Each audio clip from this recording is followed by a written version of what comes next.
Greetings everyone, so Dance98 back at it again with another reaction. We're on the final part of every Kamen Rider final form ranked from worst to best. We're on the top 10 finally.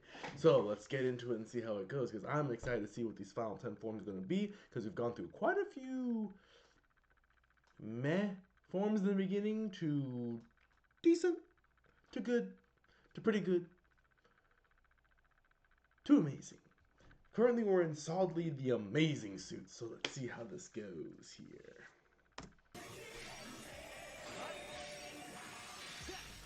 Next up is Ex-Aid's Hyper Muteki. With this form, Ex-Aid reaches absurd levels of power, surpassing every And the fact that it's gold means that he's not biased at all in this one. other rider on the show in terms of strength and speed. He moves at speeds equivalent to twice the speed of light. He can also warp to different locations to avoid attacks, and he's even resistant to Cronus' time manipulation abilities. This dude is power creep the rider.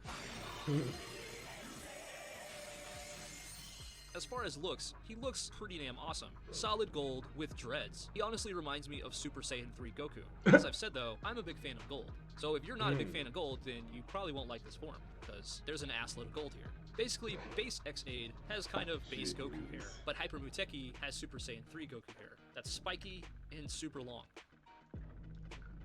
Accurate. Next up at number 8 is Beast Hyper, a very sick blue and gold final form for Kamen Rider Beast. This form increases Beast's melee attacks to almost double the normal effectiveness. However, as a trade-off, he loses some of his jump height and the ability to utilize his mantles. And Beast also gains access to the Mirage Magnum while in this form, his signature sidearm. He looks awesome with the additions of blue to his suit and a more elaborate helmet and armor mold. And you know, I've always thought Beast looked awesome, even his base form. So this is a very cool natural evolution of that look, with a big golden chest piece and this really attractive blue and gold color scheme. I'm just a big fan of the way that this suit looks. Like I said, not biased at all, is he? Next up at number 7 is Kamen Rider Blade's King form. This form is a full suit of royal golden armor, which gives Blade vastly increased defensive capabilities at the cost of movement speed. I mean, just look at this guy. There's no way he can move fast. He is able to activate all of the cards on his armor, making this form absurdly powerful, one of the strongest final forms in the history of Kamen Rider. This form has an awesome, almost entirely gold look with what resembles a crown on the top of the helmet. Base Blade looks kind of average. He has sort of desaturated colors with the point on his helmet that I'm not a huge fan of, but King form rectifies everything wrong with his base suit and makes him look absolutely incredible.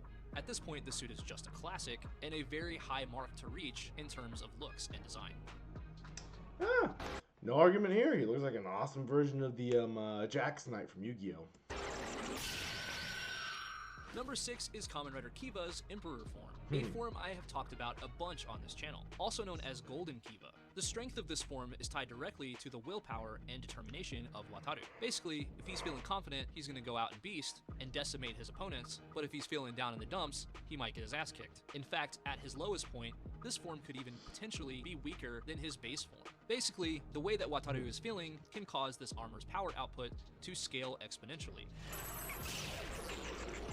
Ever since I saw this form, I thought it looked incredible. Like honestly, if you told me you were going to come up with a Kamen Rider design that was based around a king vampire, well, I would say that this suit fits that design concept pretty damn well. He looks very royal with the cape and the gold on his armor, but they were still able to maintain the dark gothic vibe provided by the bats and the eyes on his helmet, and I think that this is something that was probably pretty hard to pull off. This balance of themes between royalty and vampires. And I think the red and the gold is very eye-catching and visually dynamic.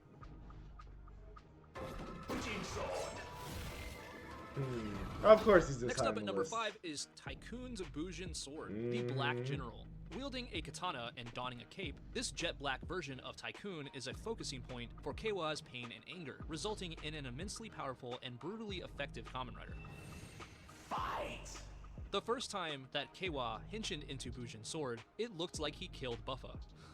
You know, honestly, if you were to ask me earlier in the season which riders have the coolest helmet designs and will be most likely to have the coolest final forms, I doubt that I would have said Tycoon. But towards the end of the season, we are treated to this unbelievably sick design, and if you're a fan of samurai or things of that nature, then you will definitely vibe with this form. I mean, he's not wrong on that point for me, given how I am a samurai geek.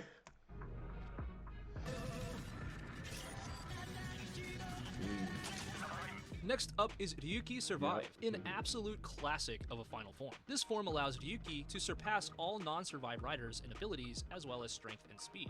While in this form, he wields the Drag Blade, which can be used in melee combat, or it can be used to shoot fireballs for ranged attacks. As I said, this form is an absolute classic, with clean lines and an aggressive look. Kamen Rider Yuki already looked incredible, and this was just a continuation of that design philosophy, with a more complex helmet mold and a more elaborate armored chest piece. Not to mention the extra red that this form gets is pretty nice in terms of color balance. Well, I think we if go. I made a list of the most iconic looking final forms, this one would also be incredibly high on that list. Fair enough. Next up at number 3 is Geats 9, a very clean and futuristic looking final form for Kamen Rider Geats. In this form, Geats has God of Genesis power, giving him the ability to bend time and space to his will. He's literally a deity. As far as pure power, he's off the charts. Super speed and response times, telekinesis, he's a god. This form takes the nine-tailed kitsune concept and dials it up to 13. This is I was also gonna say Inari concept, like the God of Foxes, but you know, Ninetales works too. a natural evolution to the look of Kamen Rider Geats, and it was done in such an incredibly slick, dynamic, and clean-looking way that I have literally no complaints about the suit here. It's just absolutely incredible. One of the best-looking final forms in the history of Kamen Rider, without question. Next up at number 2 is Agito's Shining Form. This form is achieved through Agito's mastery of Burning Form, and Shining Form has slightly decreased punching power while achieving drastic increases to nearly every other measurable stat, making Shining Form extremely powerful. Agito wields Shining Caliber in twin mode, utilizing quick and powerful dual sword attacks, and offensively he is a force to be reckoned with. Visually speaking, I find this form incredible. The color balance is perfect between the black, the silver, and the red, along with that little bit of yellow for his eyes. We have a somewhat understated design for his chest piece, as well as his lower body, but I think it fits very well with his helmet design, which to me has always looked like a hybrid between the helmet designs of the Showa era and the helmet designs of the early Heisei era. There's just something so classic looking about this design that I can't quite put my finger on. It's simple, yet complex. It's elaborate, but understated. Almost perfection. I mean, just looking at the suit, I'd say yeah, pretty amazing. Simple, yet dynamic. The form that I put at number 1 is Kuga's ultimate form. A form that we don't get the treat of seeing very much, but it is an incredibly sick looking black and gold suit, and one of the most sinister and aggressive looking Kamen Rider suits in the history of the franchise. And hell, it might be one of the most aggressive looking suits in the history of Toku.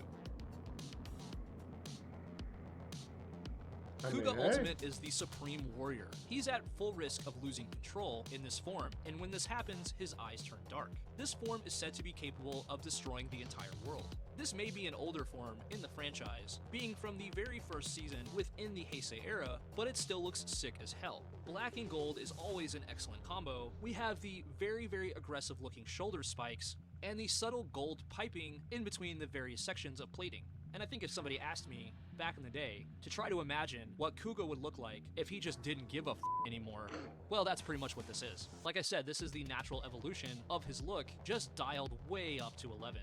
And I think he looks sick as hell. I've never put Kuga as number 1 on a list before, but here you go, Kuga fans. The number 1 coolest final form in the history of Kamen Rider, Kuga's ultimate form. But you know, I don't know. I might be more biased towards Kamen Rider Geats 9. Just, I love the fox aesthetic with the white and crimson with just a little bit of yellow there to bring it all together, as it were. Bring it on home. Yeah.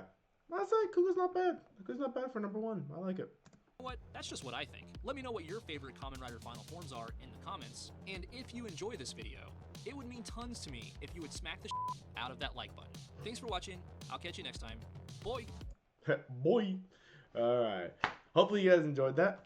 I certainly did. Looking forward to seeing more from Toku Akrami. Or Akramani Toku? Yeah.